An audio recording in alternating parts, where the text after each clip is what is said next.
platicando un poquito sobre algunos antecedentes, así como muy leves sobre la depresión. Es un término para nada nuevo, ya es algo pues antiguo. Se ha visto que incluso desde los babilónicos escribían algo que parecía depresión, aunque todavía no le llamaban depresión. Es ya más o menos en la Biblia donde cobra a lo mejor un poquito más de forma, un poco la descripción. Ya mucho más adelante Hipócrates la hace como un poco más clara, ¿no? Para los griegos le llamaban melancolía. Y bueno, es importante considerar que en el siglo XIX había como pues, dualismo, ¿no? Dividir lo biológico de lo psicológico. No lo consideraban que todas estas entidades emocionales tuvieran un origen a nivel cerebral, sino más bien un origen en el alma, en esto de la teoría de los humores y demás. Y lo biológico pues como totalmente separado. Por eso es muy importante que ahora nosotros en el año 2018, bueno, sepamos que se encuentra pues totalmente integrado, ¿no? Que no podemos hablar de depresión sin hablar de un cerebro, y no podemos hablar de un cerebro sin pensar en que puede enfermarse de cosas emocionales, ¿no? O sea, viene como totalmente junto. Ok. Bueno, un poquito sobre qué es depresión. ¿Alguno de ustedes más o menos tiene alguna idea, concepto más o menos? Pues es un conjunto de síntomas que deben ser de determinadas características como una permanencia en tiempo y síntomas que se deben de cubrir para diagnosticar. Como más o menos qué síntomas, ¿se acuerdan? Sí, como por ejemplo que afecta al sueño, a la alimentación, que haya ausencia de placer, que es una de las características principales, creo. ¿Qué otras? Ideación suicida, bueno, que tengan tristeza. ¿Alguien más alguna otra idea sobre depresión? Digo, es totalmente cierto. Los síntomas deben de estar presentes durante 2 semanas continuas. Exacto, es ese tiempo, 2 semanas. La mayor parte del día, casi todos los días, ¿no? Oigan, ¿y cuál será como la diferencia entre sentirse triste y sentirse deprimido? Porque alguna vez se han sentido tristes o alguna vez a lo mejor se han sentido deprimidos. ¿Cuál será como la diferencia? Pues es el tiempo, ¿no, maestra? El tiempo que pasa también, que estás triste, tanto tiempo, 2 semanas, más de 2 semanas. Entonces, si estás triste ya más de 2 semanas ya es depresión, ¿podría ser? Puede ser. Podría ser. O sea, a lo mejor la tristeza será como un estado más bien como pasajero, ¿podría ser? O sea, tiene uno algún evento adverso, te regañó tu mamá, te peleaste con el novio, te sientes tristón, pero puedes seguir haciendo tus actividades, no es un estado permanente, podría tener que ver. Se incapacita. Exacto, muy bien. Entonces los síntomas ya dijeron algunos. Recuerden que los síntomas centrales de la depresión nos acaba de decir, Rosa María, uno que dijimos pérdida del placer. ¿Se acuerdan cómo se le llama la pérdida del placer o pérdida de la capacidad para disfrutar las cosas? Anedonia, exacto. ¿Y el otro síntoma central de la depresión? ¿Cuál será?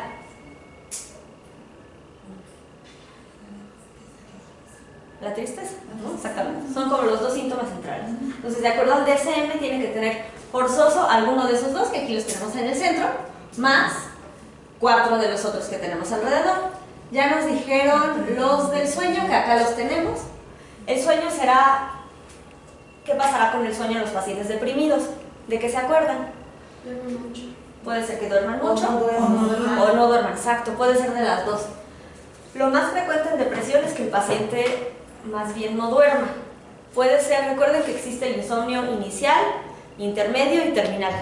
Inicial es tardarte en quedarte dormido más de 1 hora, intermedio despertarte y quedarte despierto más de 15 minutos, o sea, podemos despertarnos, haces pipí, te regresas a dormir, no es insomnio.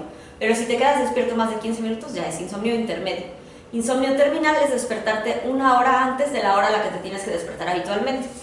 Entonces, en la depresión lo más frecuente es que sea un insomnio terminal. Puede ser de cualquiera de los tipos o global, pero lo más frecuente es que sea terminal, que te despiertas como muy temprano. Ya no sabes qué hacer ahí a las 5 de la mañana, en sábado, es lo más frecuente en depresión. Pero dijimos que puede haber también hipersomnia o cualquier otro de los tipos de insomnio. Hablaron también de la ideación suicida, que de eso vamos a platicar mucho más el último día, vamos a hablar sobre suicidio. ¿Y qué otro síntoma? Creo que fue los síntomas. La fatiga, falta de energía, que acá lo tenemos también. ¿Cómo viene el paciente deprimido a la consulta? ¿Ustedes cómo lo ven? ¿Cómo saben que está deprimido? ¿Qué notarán en él? Porque si no está durmiendo podría ser Desaliento. Podría ser en su arreglo personal, ¿no? Son pacientes que disminuye la higiene, disminuye aliño. La irritabilidad podría ser. La irritabilidad también podría ser. Digo, no son parte como tal de los síntomas, pero a lo que iba era más bien a que lo vemos que viene todo caminando despacito, a veces todo lentificado, o a veces incluso medio nervioso, ¿no? Como con movimientos, ¿no? Que sería esto de agitación psicomotriz o retardo psicomotriz, que es más frecuente que lo veamos, les digo, más lentificado, ¿no? Camina despacio, se sienta despacio, ¿no? ¿Cómo va a estar el pensamiento de los pacientes con depresión? Negativos. ¿Cómo qué tipo de ideas presentan? Rumiantes, andan rumiando la idea siempre una. ¿Pero como cuáles, más o menos? Que no vale la Soy pena. bueno, no hago nada bien. No soy valioso, no hago nada bien, no soy guapo, no soy bonita, no soy exitoso, Nadie me quiere. nadie me quiere. Ya Exacto. no puedo vivir. Ideas de minusvalía o ideas de culpa. Ideas suicidas también acá, ideación suicida lo ponemos, ¿no? Pero aquí lo tenemos dentro de los criterios del DSM, ideas de culpa o de minusvalía. También lo que vemos en el pensamiento de los pacientes con depresión es que les va a costar trabajo concentrarse, poner atención y tomar decisiones. Entonces tenemos que lo cognitivo también va a estar alterado en la depresión. También hablaron del apetito, ¿verdad? ¿Cómo va a estar el apetito cuando estamos deprimidos? ¿O comen mucho o no? ¿O dejan de comer? O dejan de comer, exactamente. Y puede haber un cambio incluso en el peso, ¿no? Más del 5% lo consideramos para que sea ya criterio del DSM. Entonces, cambios en el apetito. Entonces, síntomas, los dos centrales, recuérdenme, tristeza y anedonia. Y tiene que tener uno de esos dos y además 4 de los de alrededor que dijimos: ideas de minusvalía o culpa, insomnio o hipersomnia, cambios en el apetito o cambios en el peso, más del 5%, sea para arriba o para abajo, dificultades para la toma de decisiones o dificultades para concentrarse, agitación o retardo psicomotriz, fatiga o pérdida de la energía y la ideación suicida. Súper importante que estos síntomas tienen que estar presentes, ya nos lo acaban de decir, 2 semanas o más, casi todo el tiempo, la mayor parte de los días. O sea, no se vale que te sientas triste 5 minutos, 2 semanas y ya es depresión, no. Tiene que ser más o menos constante. También es importante que esto genere una disfunción en el paciente, ¿no? Que esto esté haciendo que el paciente empiece a tener problemas en el trabajo, problemas en la familia, alguien que tiene dificultades para concentrarse, para poner atención, todo el tiempo de malas, que viene sin dormir, pues no vas a rendir en la escuela ni en el trabajo. Entonces es importante que sea como un cambio en la funcionalidad del paciente, que le genere alguna disfunción. Y bueno, importante también descartar que no sea por alguna otra patología estos síntomas depresivos, que habíamos hablado ayer un poquito de que, por ejemplo, en el caso de problemas de tiroides, puede generar algunos síntomas similares a la depresión, ¿no? Cuando uno está con problemas de las hormonas tiroideas bajas, un hipotiroidismo, puede generar algunos síntomas por ahí medio depresivos, ¿no? O incluso a veces también es comorbilidad, ¿no? Por algún otro trastorno, tiempo después les puede dar depresión. Exactamente, muy frecuentemente la depresión va a estar en comorbilidad con algún otro trastorno. Más frecuente, trastornos de ansiedad, es lo más frecuente, depresión y ansiedad. Muy bien. Oigan, con todos estos síntomas que platicamos, ¿por qué será importante darle un diagnóstico al paciente y darle un tratamiento? Porque dijimos ayer en la primera sesión, ayer o antier, platicamos de que tardan mucho en llegar a consulta a los pacientes. ¿Se acuerdan? Más o menos dijimos 7 años, 15 años, muy variable, pero tardan bastante en llegar. Entonces, ¿qué pasa si el paciente no se diagnostica, si el paciente no recibe el tratamiento?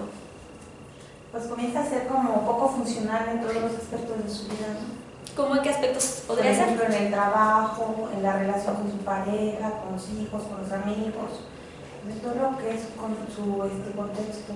Claro, un paciente, te corren del trabajo porque no estás rindiendo bien, se empiezan a alejar tus amigos porque nunca quieres salir con ellos, pues el paciente se empieza a aislar más y más y más, ¿no? Y tú solo en tu casa viendo el techo deprimido, pues el ánimo se va a ir todavía más para abajo. ¿Y qué pasará si el ánimo empeora y empeora y empeora? Puede Puede llegar a ser suicidio. riesgo suicida. Riesgo suicida, o a lo mejor síntomas psicóticos. Oye, es más fácil un paciente que lleva poco tiempo con una depresión que salga más rápido a alguien que ya lleva mucho tiempo deprimido o una depresión muy severa. Entonces sí hay riesgo, ¿no? También platicamos, sí, ¿Qué son los síntomas psicóticos? que esté teniendo ideas o percepciones fuera de la realidad. Ya que los trastornos depresivos, cuando ya el paciente tiene un grado muy severo de depresión, pueden empezar a tener síntomas psicóticos, casi siempre relacionados con el estado de ánimo. O sea, más bien, a lo mejor alucinaciones que le dicen que no es valioso, que no vale la pena, que ya para qué está aquí. ¿Y eso no se podría confundir con esquizofrenia? No, porque la esquizofrenia tiene, o sea, es diferente, tiene, por ejemplo, antecedentes de que el paciente es muy aislado, ya de tiempo atrás síntomas psicóticos atenuados. O sea, bueno, habría que ver al paciente, ¿no? Sí podría ser a lo mejor alguien con esquizofrenia que además tiene síntomas depresivos, pues podría ser, o alguien deprimido con síntomas psicóticos. Pero sí tendrías que, pues, valorar a cada paciente. Pero entonces sí es importante diagnóstico temprano para que el paciente no empeore, no lo pongamos en riesgo ni por los síntomas psicóticos ni por la ideación suicida. Y decíamos que también si el paciente no se trata, ya platicamos sobre el estrés y todos los hábitos de vida poco saludables. Deprimido es igual, si tú estás deprimido no te dan ganas de salir a hacer ejercicio, no te dan ganas de hacer tu dieta o te empiezas a saltar todas las comidas del mundo. ¿Y qué pasará? Pues con alguien diabético. Le sube y baja el azúcar. Se va a poner súper mal, o alguien hipertenso se le va a subir horrible la presión, entonces tiene mucho riesgo de, bueno, a lo mejor no te mueres de la depresión luego, pero de tu diabetes descontrolada y tu cetoacidosis diabética, sí te podrías morir, ¿no? Entonces, súper importante detectar al paciente y darle el tratamiento, porque además dijimos que los pacientes con depresión pues no van a llegar al psiquiatra, llegan con el médico general o llegan con su comadre, o en el mejor de los casos llega con el psicólogo, ¿no? En el mejor de los casos. Muy bien, entonces un poquito de estadísticas. De acuerdo a la OMS, la depresión dijimos que en 2019, ¿no? 2020 va a ser el primer lugar en años perdidos por discapacidad. Y ya en algunos, de acuerdo a la edad, en algunas edades ya es el primer lugar. Por ejemplo, en jóvenes me parece que de 22 a 25, una cosa así, ya es el primer lugar. Entonces en jóvenes hay que ser cuidadosos. Lo vamos a ver también con lo de los intentos suicidas, que los jóvenes ahorita son los que tienen más riesgo. En México, para el Programa Nacional de Salud, va a ser la depresión la principal causa de daños generados por problemas de salud que no llevan a la muerte, y para los hombres va a ser el 9º lugar. Pero habíamos platicado también que en hombres puede ser que realmente tuviera un lugar más arriba, pero entre que los hombres no reportan, no aceptan los síntomas o tienen dificultad como para expresar las emociones, pues a lo mejor no van a salir tan arriba, ¿no? O que a veces en estas estadísticas, por ejemplo, consumo de alcohol y sustancias está más arriba que depresión. Entonces quizá esos pacientes que están comiendo sustancias es la punta del iceberg, decíamos, de un cuadro depresivo que podría estar ahí como oculto. Entonces probablemente incluso esté más alto en hombres, aunque aquí dice que es el número 9. Hablamos también de este riesgo de que si el paciente no recibe tratamiento, se empeoran las enfermedades de base que tenga, riesgo de que la depresión se vuelva una enfermedad crónica, más difícil de tratar con un tratamiento más prolongado, más grave, que tenga psicosis o ideación suicida, y toda la disfunción que comentamos, que lo corran del trabajo, que se pelee con la esposa, ¿no? Traten de pensar a lo mejor en un hombre que es el encargado de mantener a la familia. Le da depresión, pues va a dejar de ir a trabajar, ya no va a haber un ingreso para la casa, ¿no? Ya nadie va a estar ahí como apoyando al 100 a la familia. Entonces es súper importante diagnosticar a los pacientes. Y bueno, hablando un poquito de mortalidad, estas estadísticas son de Estados Unidos. Hay 30 a 35 mil suicidios por año. La mayor parte de estos habíamos dicho que asociados a depresión. Puede haber también accidentes, porque dijimos que el paciente viene sin dormir, viene con dificultades para concentrarse, dificultades para poner atención, sintiéndose pésimo del ánimo, con estos pensamientos rumiantes de otras cosas, que si vienes manejando, pues riesgo de que choques, ¿no? Puede ser que choques y ya no la cuentes, o puede ser que choques y la cuentes y quedes a lo mejor con las secuelas de algún accidente, ¿no?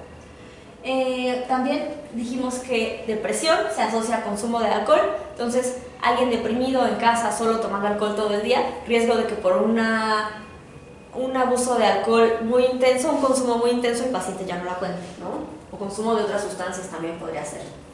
Eso en cuanto a mortalidad. En cuanto a enfermedad, que es morbilidad, sería a lo mejor algún intento suicida o varios intentos suicidas que puedan traerle alguna secuela al paciente.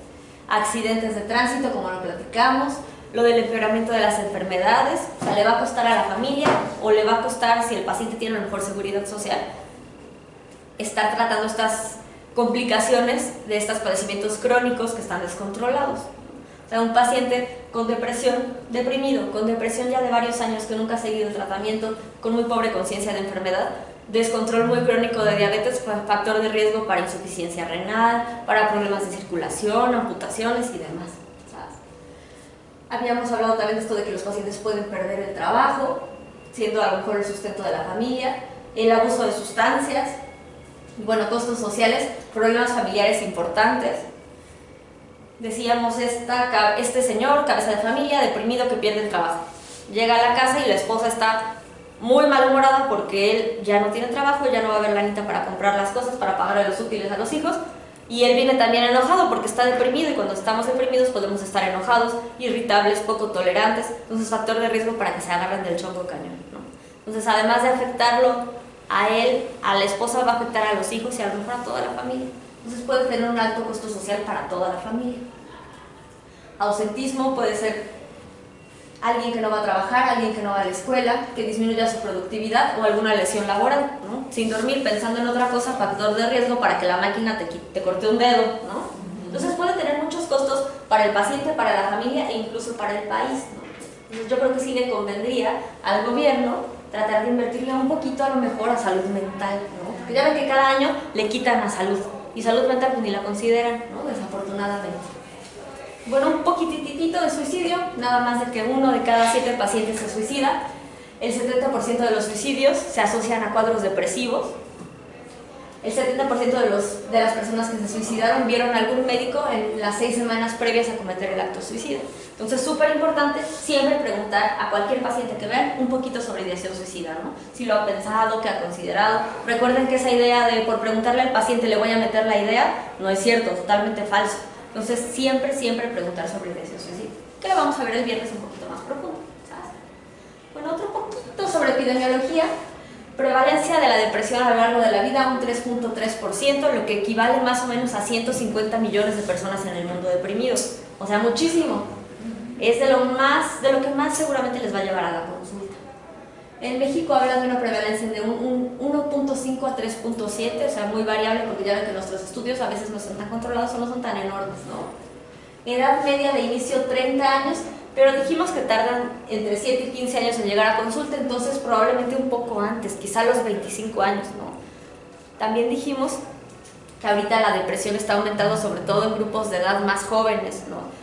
Por debajo de los 25 años, entonces podemos encontrar a lo mejor un niño deprimido, ¿no?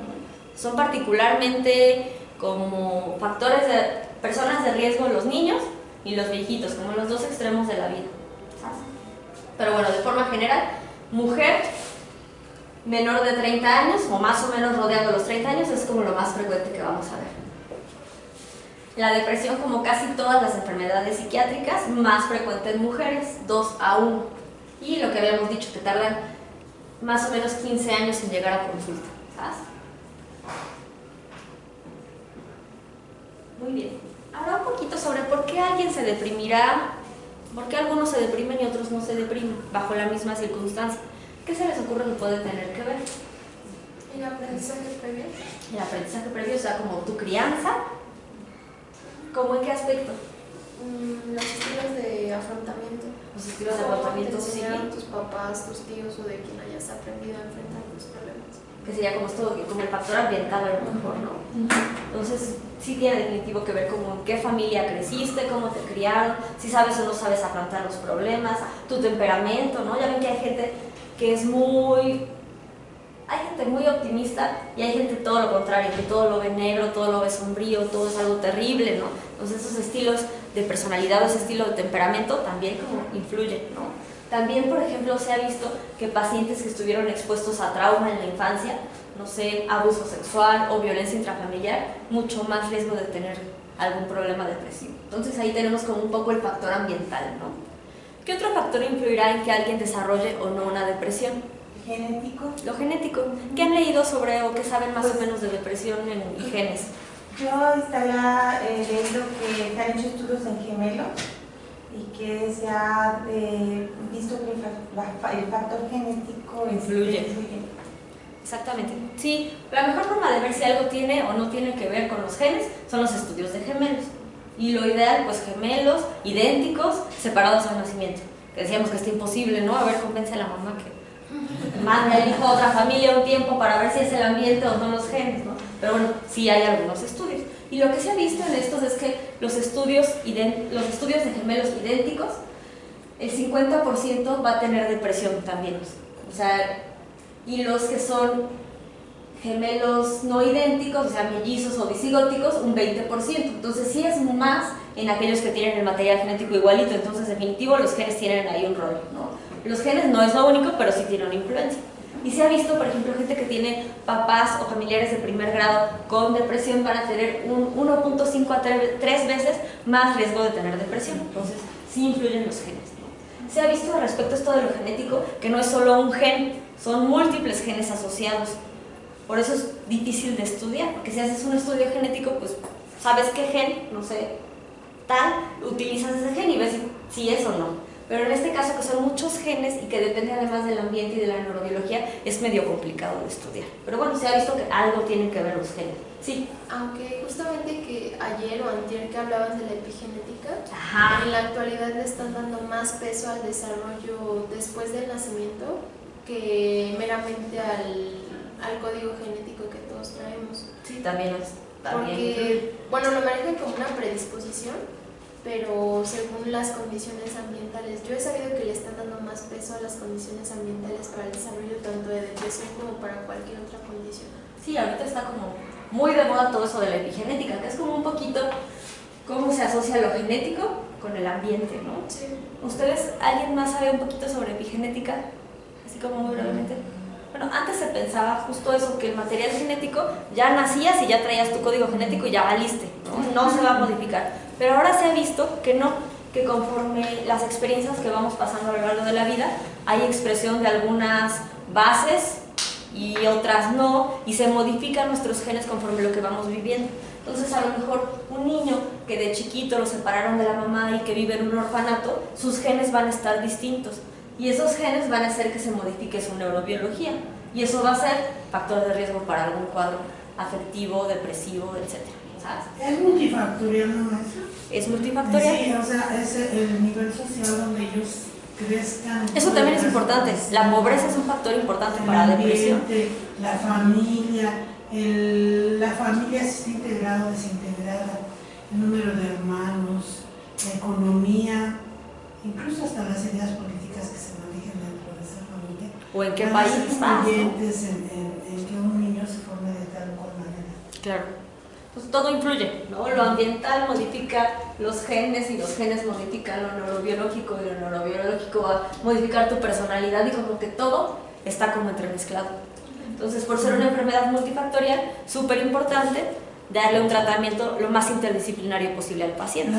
Si solo le das chocho, pues nada más vas a hacer efecto acá, pero entonces sigue habiendo unos pleitos horribles en la casa, no sabe cómo integrarse, cómo hacer amigos, vamos a estar como muy deficientes en ese aspecto, ¿no? O si no va a la terapia, entonces a lo mejor no va a aprender nuevos estilos de afrontamiento, otras formas de adaptarse a la situación o enfrentar los problemas que con la terapia podría mejorar. Entonces lo ideal es darle un tratamiento pues, lo más interdisciplinario posible al paciente, ¿no? O sea, no todas las depresiones son iguales, cada paciente es distinto. Y sería importante en todos tratar de hacer una muy buena valoración como de todo esto. O sea, no dejar atrás que los genes importan. Si estás platicando con alguien que su mamá, tengo un paciente que la mamá tiene depresión, la abuelita tiene depresión, el bisabuelito estuvo internado en un hospital psiquiátrico en 1800 por depresión, todos tienen depresión en su familia, entonces va a ser difícil que a lo mejor los hijos de ese paciente no tengan depresión, ¿no? Ya tiene un chorro de factor de riesgo, ya nada más por los genes, aunque a lo mejor tenga la familia más integrada del mundo y la mejor personalidad, pues ya tienen una muy buena carga genética y hay que pues tratar de proteger, ¿no? A ese bebé a lo mejor. Entonces tratar de considerar todos los factores en nuestro paciente. En cuanto a la personalidad, ya hablamos un poquito del ambiente y cómo este influye en la personalidad, en cómo afrontamos los problemas, pero también los trastornos de personalidad, factor de riesgo para depresión, ¿no? Alguien a lo mejor con una personalidad límite tendrá más riesgo de tener un cuadro depresivo. Muy bien, entonces ya platicamos un poquito sobre factores de riesgo. Entonces les llega a la consulta, no sabe nada del paciente más que es una mujer joven de 30 años, habíamos dicho 25, en el periodo del posparto, palomita, palomita, palomita, factor de riesgo para depresión, ¿sabes? Entonces mujeres, 2 veces más riesgo que los hombres, el periodo del posparto, en general el periodo del periparto, o sea, durante el embarazo y un poco después del parto, factor de riesgo para depresión, por todos los cambios en el estilo de vida y además por todos los cambios hormonales que van a tener, ¿no? Digamos, en el posparto ya llevas varios meses sin dormir, estás todo dolorido, con el pánico de ser mamá primeriza, bebé que llora mañana, tarde y noche, factor de riesgo para depresión ya per se, ¿no? Y si además, mujer joven con antecedentes familiares de depresión, traes todo el combo, ¿no? Un factor también bien importante para tener una depresión va a ser haber tenido o no un episodio previo. Alguien que ya tuvo depresión tiene mucho riesgo de tener otro cuadro depresivo. Si solo llevas una depresión, tienes un 50% de posibilidades de tener otra, o sea, bastantes. Y si ya llevas 2, un 70, y si ya llevas 3, 90. Entonces es súper importante preguntarlo. Y si ya es un paciente con varios cuadros depresivos, lo que se sugiere es mantener el tratamiento por un tiempo prolongado para que no vaya a tener una recaída. Porque hablamos que los costos sociales de la depresión están cañones, entonces a veces más vale tenerlo controlado, a lo mejor tomando un medicamento con pocos efectos adversos, a que el paciente vuelva a perder el trabajo o vuelva a tener algún problema con la pareja. Entonces, preguntar siempre episodios previos. Los antecedentes heredofamiliares, ya lo platicamos, un familiar de primer grado, 1.5 a 3 veces más riesgo de tener una depresión. Mujeres jóvenes, dijimos menores de 30 años, que ha aumentado sobre todo en más jóvenes y niños, ¿no? También importante considerar a las personas, sobre todo solteras, viudos o divorciados, más riesgo. También son los que tienen más riesgo suicida. Hombre, soltero, viudo, divorciado, más riesgo. ¿Por qué? Quizá porque la red de apoyo no es la tradicional, ¿no? También es importante considerar las enfermedades médicas.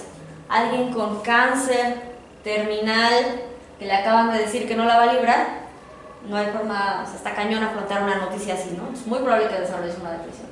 O estas enfermedades como muy dolorosas, por ejemplo, esto de la neuralgia del trigémino, que es bastante doloroso, factor de riesgo también para tener un cuadro depresivo. También se ha visto una asociación importante entre depresión y problemas cardíacos, que lo platicamos la vez pasada, ¿se acuerdan? Que pacientes que operan del corazón hay que darles, bueno, mejora el pronóstico si les dan un antidepresivo, aunque no estén deprimidos. Entonces se ha visto una asociación entre depresión y personas que tuvieron, por ejemplo, un infarto. También fractura de cadera, si han escuchado la fractura de cadera, las viejitas o viejito, que se cae, se fractura la cadera y tiene muchísimas dificultades para movilizarse y para recuperarse. Entonces pierdes toda tu independencia, entonces factor de riesgo para depresión. También los eventos vasculares cerebrales, o sea, los infartos cerebrales, o una hemorragia cerebral, factor de riesgo para tener un cuadro depresivo. ¿Sabes?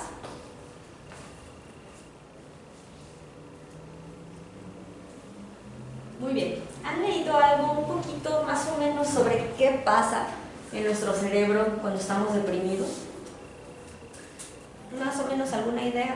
Los niveles de dopamina, serotonina y todos esos bajan. Exactamente. Ahorita está como, o sea, esta es una de las hipótesis más o menos viejitas que surgió a partir de que vieron que los medicamentos funcionaban y dijeron cómo funcionan los medicamentos y de ahí más o menos surgió como esta hipótesis, ¿no? Ahora está como de moda cosas un poco más complejas porque ya vimos que es una enfermedad bien complicada. Entonces se ha visto que también va a haber alteraciones, además de los neurotransmisores, alteraciones en las hormonas, alteraciones en los factores inmunológicos, alteraciones genéticas y todo eso puede influir en generar una depresión. Pero bueno, la hipótesis más frecuente y la más sencilla, a mi punto de vista, es la de los neurotransmisores, en los que van a estar interactuando, van a estar disminuidas la serotonina, la noradrenalina y la dopamina, tal y como nos acaban de decir.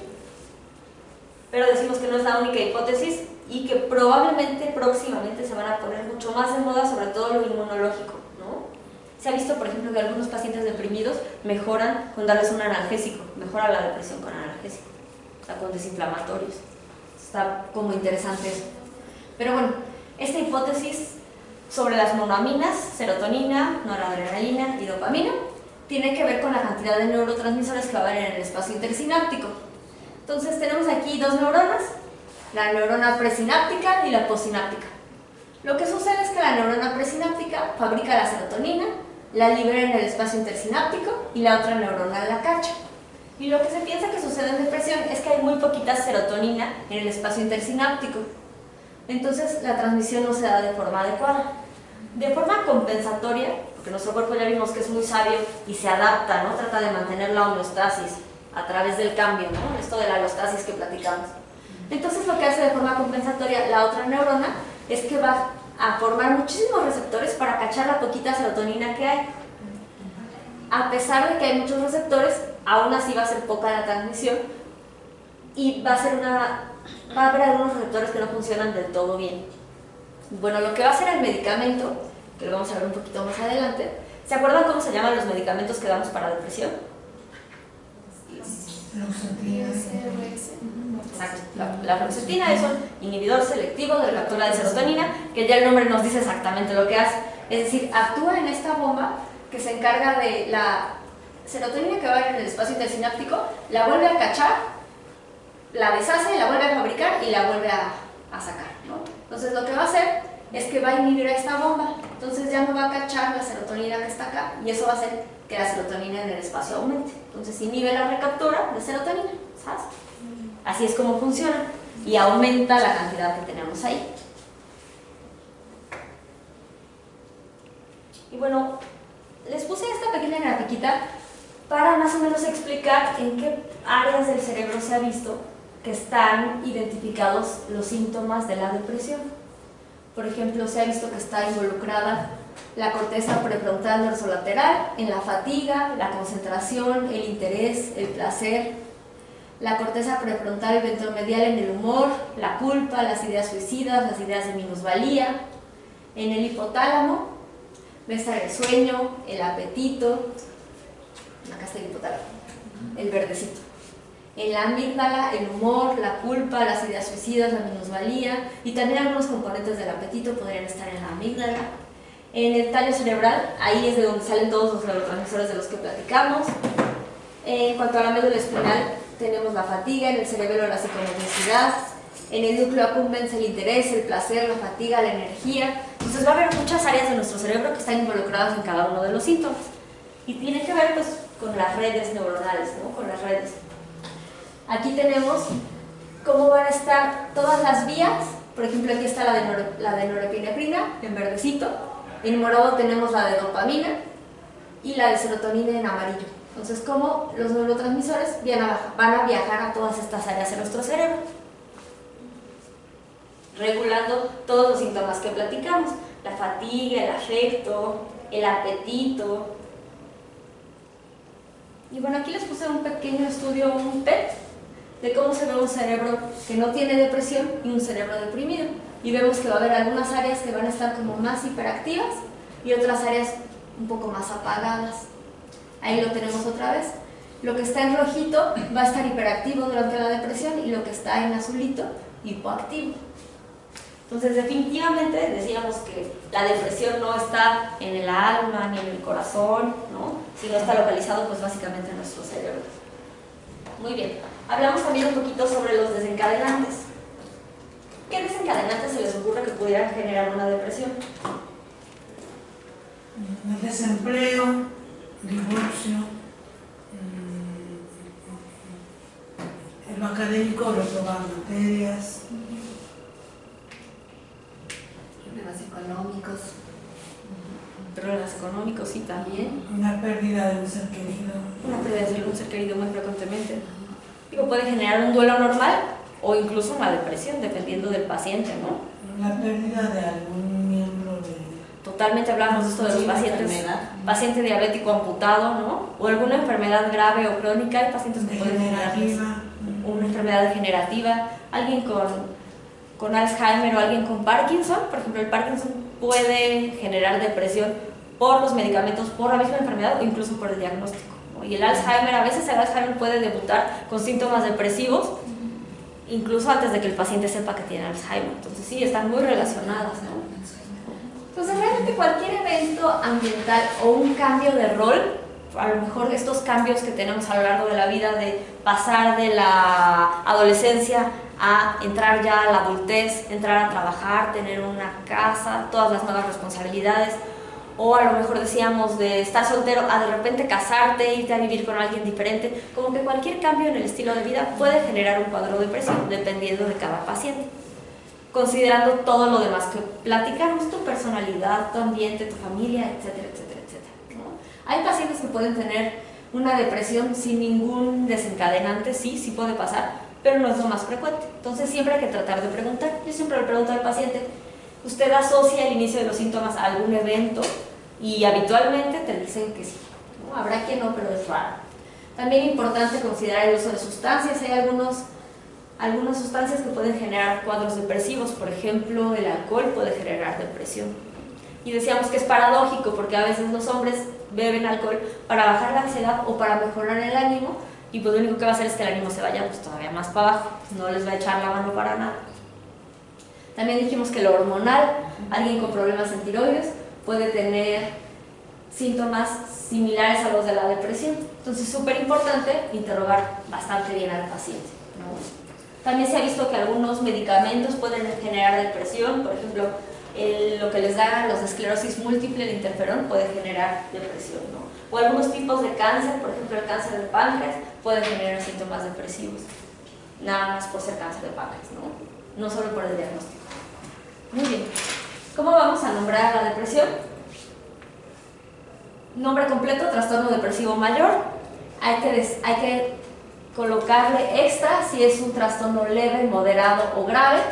¿Cómo se les ocurre que sería un trastorno depresivo mayor leve? ¿O moderado o grave? ¿Cuál será como la diferencia?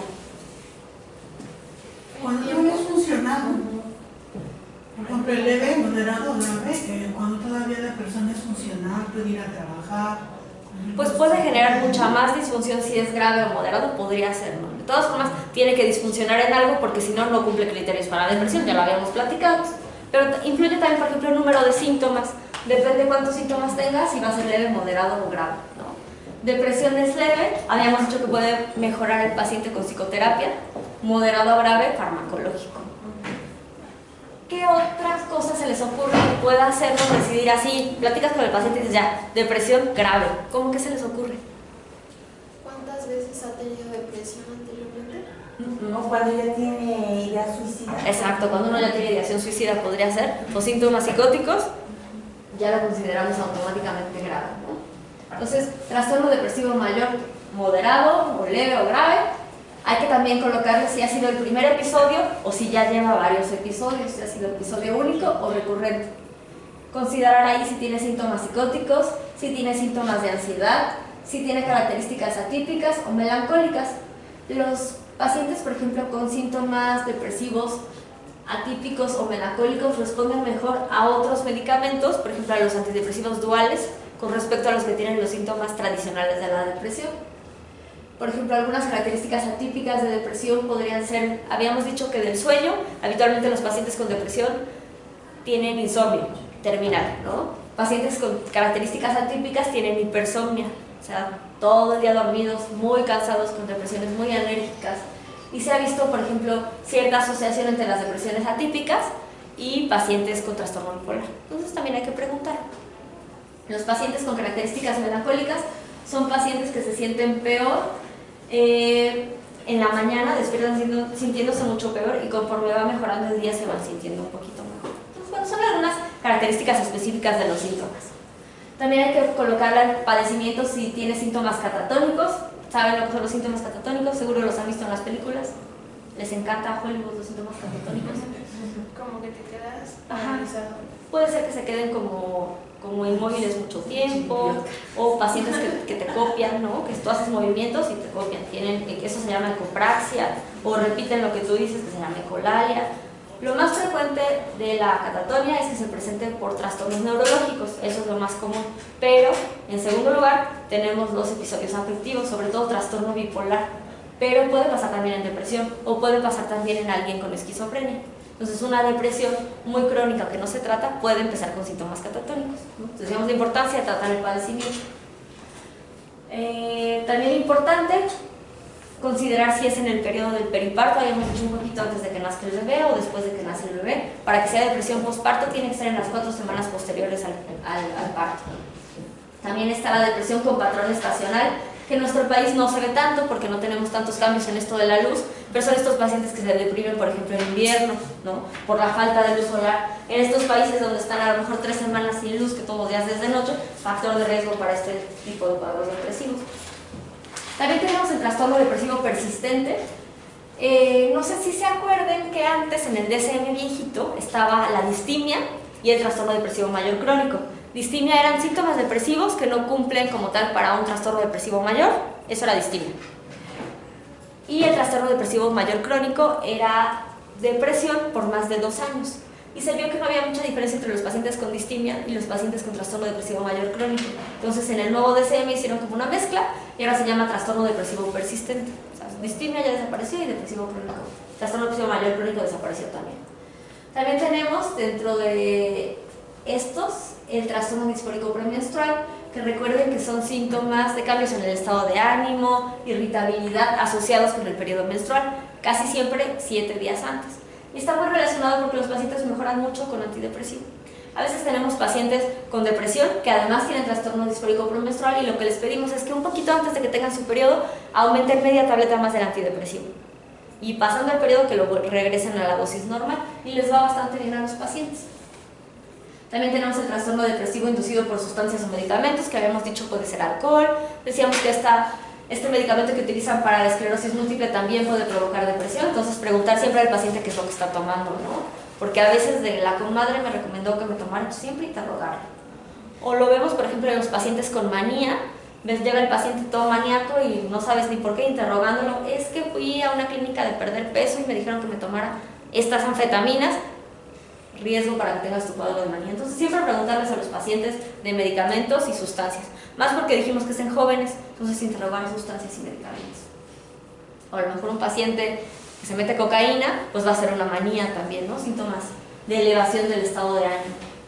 Y un trastorno depresivo debido a una afección médica, alguna alteración a nivel cerebral que pueda generar un cuadro depresivo, ¿no? Decíamos, estos pacientes con cáncer de páncreas pueden tener depresión. Muy bien.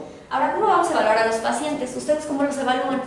¿Ustedes algunos ya ven pacientes o han visto pacientes alguna vez?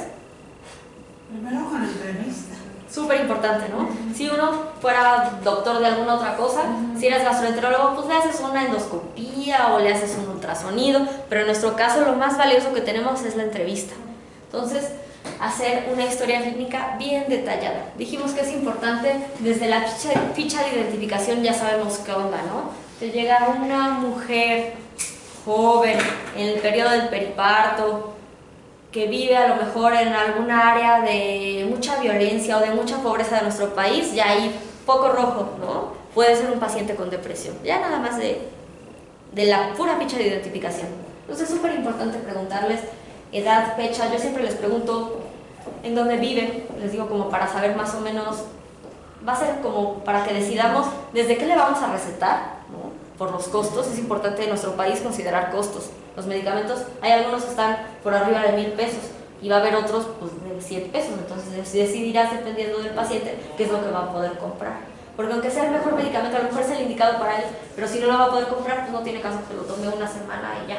Más que estos tratamientos son más o menos largos, es importante considerar la economía del paciente. También es importante saber de dónde vive para ver si el paciente va a regresar o no. Si es un paciente que vive en Texcoco a 4 horas de tu consultorio, pues a lo mejor no viene a la cita, ¿no? Que si es alguien a lo mejor que vive a 10 minutos, pues ya sabes que es mucho más fácil, ¿no? La accesibilidad que venga o que no venga a la consulta. Hay que preguntarle también sobre el padecimiento actual. Dijimos el factor desencadenante, desde cuándo empezó, usted a qué lo asocia, todos los síntomas, estilo un poquito checklist de DSM-4, o sea, interrogar todos los síntomas. Preguntar también si ha generado disfunción o no esto que ha estado sucediendo, cómo ha impactado al paciente, a la familia, cómo lo ha impactado en el trabajo, como todo sobre el padecimiento actual.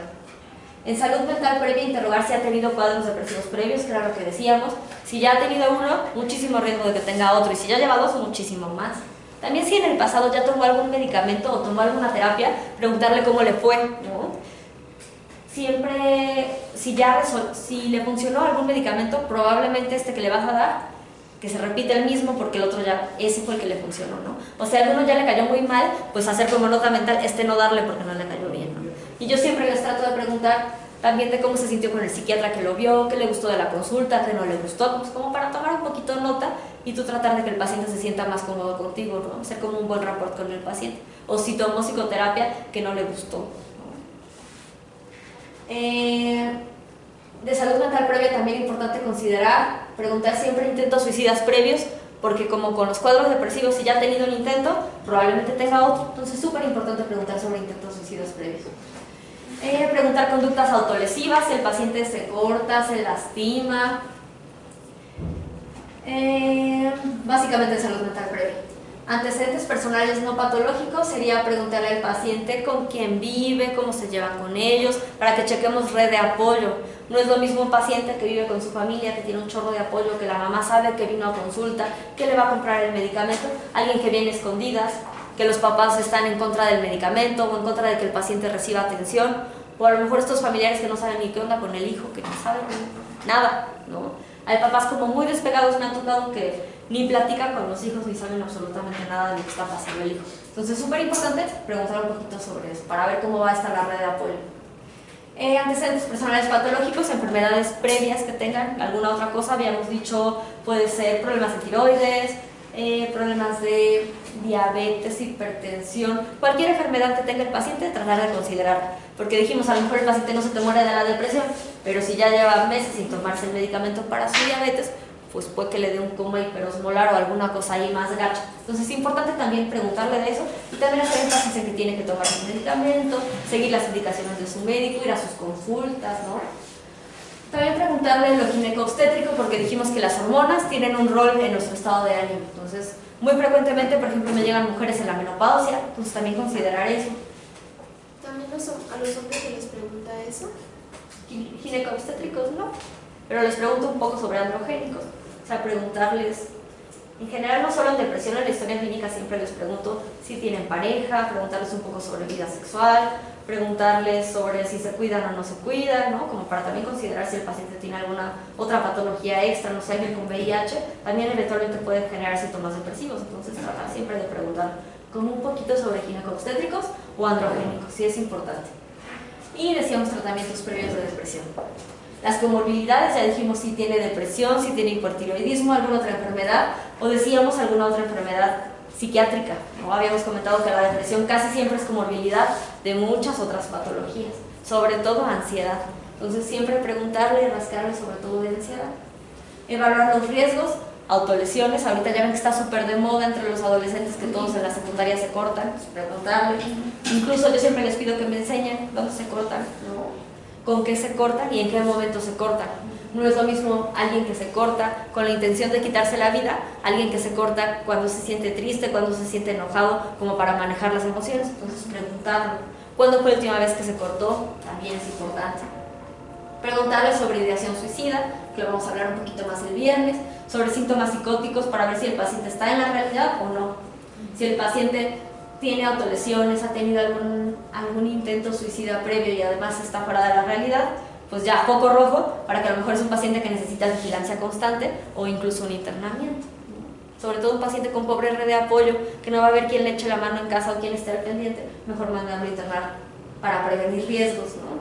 Porque dijimos que depresión, principal patología mental asociada al suicidio, entonces hay que estar muy al pendientes. También podemos hacer algunas escalas, porque dijimos que exámenes de gabinete no hacemos realmente, ¿no? No hay forma de que con un ultrasonido le diagnostiques depresión, pero sí nos echan la mano a las escalas.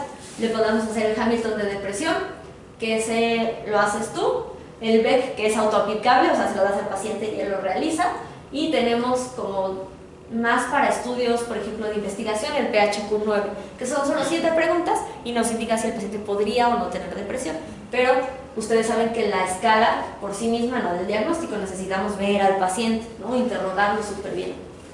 En el caso de nosotros los psiquiatras, sé que ustedes no, pero es importante hacer una exploración física para que no se nos vaya alguna otra cosa, o sea, algún paciente con alguna neuroinfección o alguna otra patología cerebral, no sé, alguien con crisis convulsivas, explorarlo súper bien para descartarlo.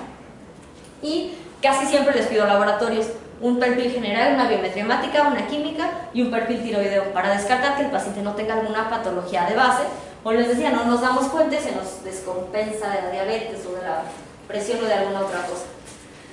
Les puse aquí la evaluación del Hamilton. El Hamilton también nos permite determinar si va a ser leve, moderado o severo de acuerdo al puntaje que va a tener. Está relacionado también con la ideación suicida, habíamos dicho, los síntomas psicóticos, ¿no? Y la disfunción que va a tener el paciente. Bueno, ¿qué pasa si a un paciente no le damos tratamiento?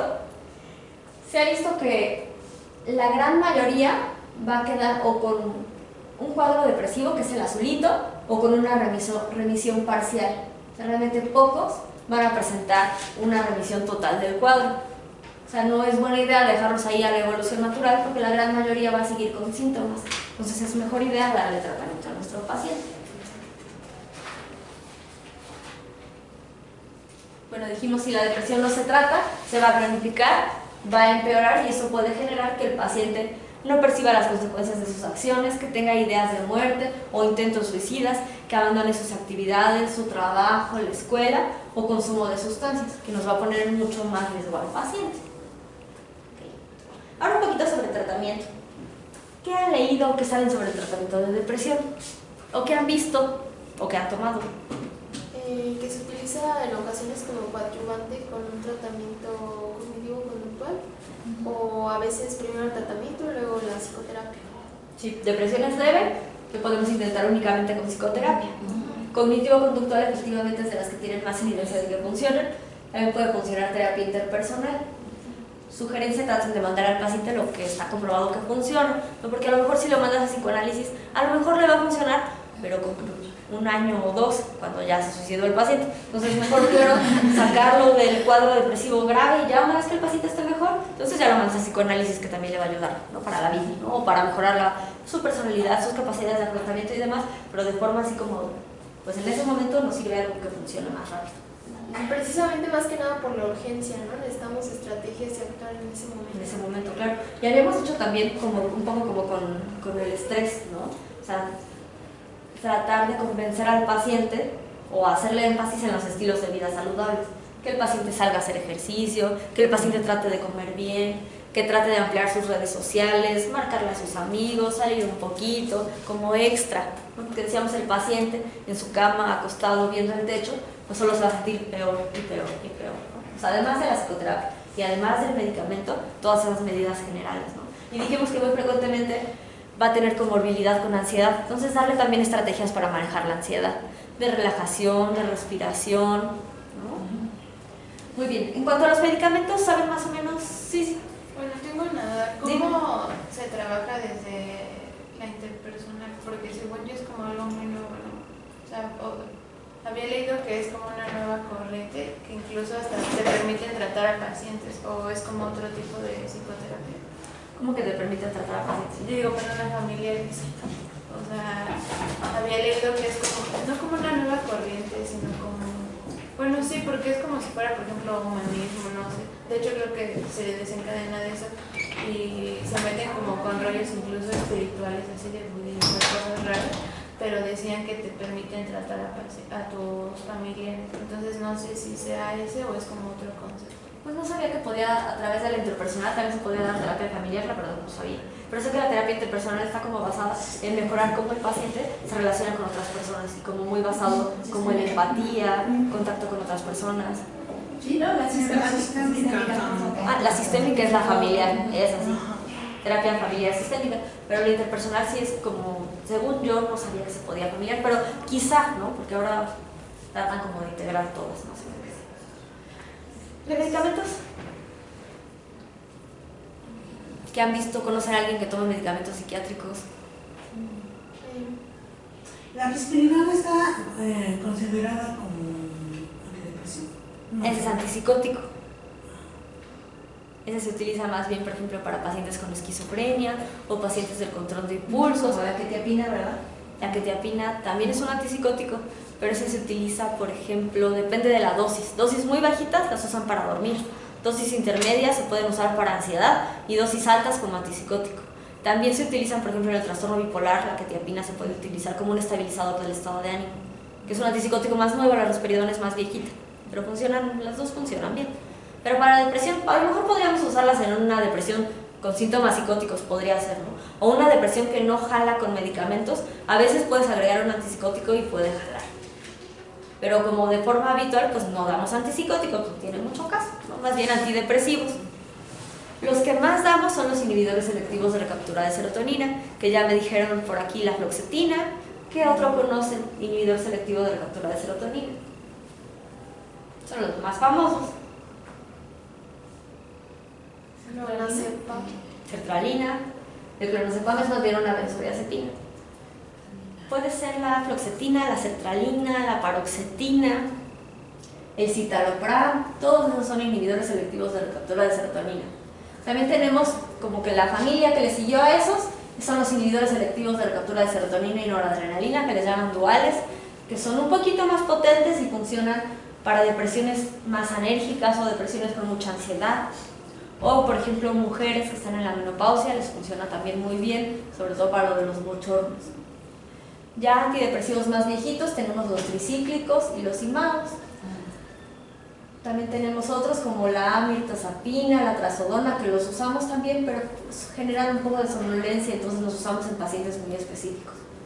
Los tricíclicos ya casi no se utilizan por los efectos adversos que generan, sobre todo a nivel cardíaco, o tienen un efecto sobre los receptores colinérgicos, entonces pueden generar retención urinaria, pueden generar bastante sueño, mucha sed, entonces casi no los usamos. Y los imados en México solamente hay uno, y tampoco los usamos porque tienen muchas contraindicaciones con otros medicamentos, y los viejitos incluso no podías comer algunos alimentos con ellos. Entonces básicamente lo que usamos son inhibidores selectivos de recaptura de serotonina y de noradrenalina. ¿Qué más es importante platicarles? Bueno, que el primer antidepresivo que descubrieron fue como una casualidad. Le estaban dando tratamiento a los pacientes para tuberculosis y empezaron a ver que se ponían muy bien del ánimo. Entonces de ahí se dieron cuenta que funcionaba. Y de ahí surgieron los primeros antidepresivos, que fueron de los tricíclicos. Muy bien, entonces, depresiones moderadas a severas, tratamiento farmacológico, sobre todo antidepresivos. ¿Podemos usar clonazepam? Sí, podríamos usar clonazepam por la comorbilidad que habíamos dicho con la ansiedad, pero lo ideal es que entre menos benzodiazepinas usemos, mejor. ¿Por qué? Porque las benzodiazepinas tienen un componente adictivo. Los antidepresivos no generan adicción, pero el clonazepam, el lorazepam, el alprazolam, sí. Entonces, solo si el paciente está muy ansioso se lo damos, si no, mejor darle otra cosa. Porque a lo mejor el paciente llega con problemas de sueño, entonces mejor regularizarle el sueño con mirtazapina o con trazodona o con alguna otra cosa que no sea alguna benzo, para que no se nos vaya a enganchar, ¿no? Sobre todo si somos paciente, hombre, que module el ánimo con alcohol, pues no es buena idea darle una benzo porque seguramente se va a enganchar con el clonazepam. Yo tengo una duda. ¿Puede ser que esté tomando los medicamentos, pero como platicábamos anteriormente, por cuestión del ambiente no le generen como tantos beneficios? Porque leía como un experimento que hicieron donde le inyectaban drogas a 2 ratas, pero sus ambientes eran diferentes. Uno como que su casa estaba súper chiquita y oscuras, como mal, con poca comida, y el otro ambiente era como que tenía más espacio, la ratita y agua, comida y todo, y la droga como que no le hizo efecto a la que tenía como el ambiente mejor, y la que estaba así como en la cajita chiquita y todo, la droga le funcionaba mejor. Ajá, como que le pues hacía peor, no sé. No me acuerdo cuál era la droga, pero el punto es que una influía más que en la otra. Entonces aquí puede pasar que por las condiciones ambientales no veas una mejoría tan importante. Sí podría ser, o sea, el medicamento de todas formas funciona porque dijimos que funciona a nivel cerebral y hace los cambios, entonces sí vamos a ver un cambio, pero puede ser que el paciente no esté al 100 a pesar del medicamento porque siguen los problemas, sigue a lo mejor el pobre apoyo familiar, entonces sí, por eso es importante darle como el apoyo multidisciplinario, ¿no? El caso de ustedes pues se platicará a lo mejor con los papás del estudiante o con la familia para que sean una mejor red de apoyo, ¿no? O darle estos hábitos, decíamos, hábitos de vida saludable, porque sí ayudan a que el paciente esté mejor, bastante, ¿no? O sea, a lo mejor si solo el medicamento, pues sí le va a echar la mano, pero si no completamos lo demás, pues va a ser un poco más complicado que el medicamento jale. Y aquí tenemos los ejemplos de los medicamentos que les había dicho. los inhibidores selectivos de recaptura de serotonina, sertralina, fluoxetina, paroxetina, citalopram y citalopram. Los duales, duloxetina, venlafaxina y desvenlafaxina. Para depresiones más enérgicas o con más ansiedad. Otros, la mirtazapina, el bupropión y la trazodona. La mirtazapina también la usamos como inductor del sueño. El bupropión se utiliza, por ejemplo, para pacientes que quieran dejar de fumar. Es el que venden, me parece que es el Champix. No sé, no, olvídate de nosotros. El bupropión es el Wellbutrin. Funciona muy bien para los que quieran dejar de fumar. Pero más frecuentemente usamos estos y estos, ¿no? Pero usamos todos. Ya les expliqué más o menos cómo funcionan, ¿se acuerdan? Que tenemos la neurona presináptica, ahí tenemos la bomba de recaptura de serotonina y lo que hace el medicamento es que se fija ahí y hace que aumente la cantidad de neurotransmisor en el espacio intersináptico y se dé de mejor forma la transmisión. Súper importante, habíamos dicho que de forma como compensatoria la otra neurona libera muchos receptores para cachar la poquita que hay. Entonces, como hay muchos receptores y mucho neurotransmisor, eso puede generar efectos adversos, sobre todo al principio, como dolor de cabeza, o a veces náuseas, o a veces algo de diarrea. Entonces, conforme va uno tomando el medicamento, los receptores extra que no funcionan bien y que sobran van a ir desapareciendo. Entonces, los efectos adversos van a ir desapareciendo. Entonces, si les llega un paciente que apenas está tomando el medicamento, que lleva bien poquito tiempo, tratar de pedirle que tenga un poco de paciencia con los efectos adversos, ¿no? Lo ideal es empezar los medicamentos poquito a poquito para que no haya efectos adversos, no sea empezar un cuartito, después media, después una completa, y lo más frecuente es que el paciente no tenga ningún efecto adverso, ¿no? Maestra, igual para quitárselos. Igual poco a poco, tiene que ser despacio. El medicamento empieza a hacer efecto más o menos cuando el paciente ya lleva un mes tomándolo. Entonces a veces los pacientes llevan un día y ya se quieren sentir bien y ya llevan deprimidos desde la infancia. Entonces también como hacer psicoeducación con el paciente de darle un poco de chance, darle tiempo, si funciona, porque funcionan bastante bien. Y no causan adicción, ¿verdad? No causan adicción. Las fases del tratamiento, tenemos primero como el tratamiento agudo, como decíamos más o menos tarda un mes, 4 a 6 semanas en hacer efecto el medicamento y hay que mantener el tratamiento a partir de que el paciente está estable, más o menos un año, 8 meses a un año, dependiendo de las fuentes. Si el paciente ya ha tenido otros cuadros, entonces se mantiene todavía más tiempo el tratamiento, ¿sabes? Y siempre estar como muy al pendiente del paciente para que no vaya a tener una recaída. Entonces la meta de la fase aguda va a ser alcanzar la remisión de los síntomas, o sea que el paciente no quede con ningún síntoma residual, sería como lo ideal. La fase de continuación más o menos habíamos dicho 8 meses a un año, que va a ser que el paciente se mantenga bien, estar checando que no tenga efectos adversos del medicamento, que se lo esté tomando bien todos los días y que no tenga síntomas extras, ¿no? Y la fase de mantenimiento en caso de pacientes que llevan más tiempo deprimidos, pues continuar el tratamiento dependiendo de cada paciente cuánto tiempo. Dijimos, si lleva un solo cuadro deprimido, el tratamiento se mantiene un año. Si ya lleva 2 años, y si ya lleva 3, ya para toda la vida, más o menos, dependiendo como de cada cuadro. Otras estrategias de tratamiento, tenemos lo de la estimulación magnética transcraneal que platicábamos ayer, ¿verdad? Sí, lo platicamos ayer. Sí. Que decíamos que a lo mejor para depresiones más bien leves, pero está cada vez innovándose más esa área de la estimulación magnética transcranial. Seguramente pronto vamos a tener magnetos muy potentes que funcionen bastante bien. Lo que hace el magneto es que estimula las neuronas para que libere estos mismos neurotransmisores de los que platicamos. La fototerapia, es decir, con luz, para los pacientes que tienen depresión estacional, que bueno, aquí decimos que es más raro, no lo vamos a ver mucho. Y también tenemos la terapia electroconvulsiva que se utiliza para pacientes que no responden a tratamiento o pacientes que están muy graves, o sea, un paciente a lo mejor con una depresión con síntomas psicóticos importantes o una depresión con un paciente que ya no come o un paciente que está catatónico, es buena idea darle terapia electroconvulsiva. La terapia electroconvulsiva pues no es como nos la pinta Hollywood, al menos la que yo he visto en el instituto era bajo anestesia, entonces el paciente está totalmente dormido. Efectos adversos de la terapia, pues despiertan, a lo mejor con algo de, pueden ser olvidos, pero de lo reciente, que desayunaste o que cenaste, no se te olvidar ni quién es tu mamá, ni quiénes son tus hijos, ni qué estudiaste, ¿no? Pero sí como fallas en la memoria reciente.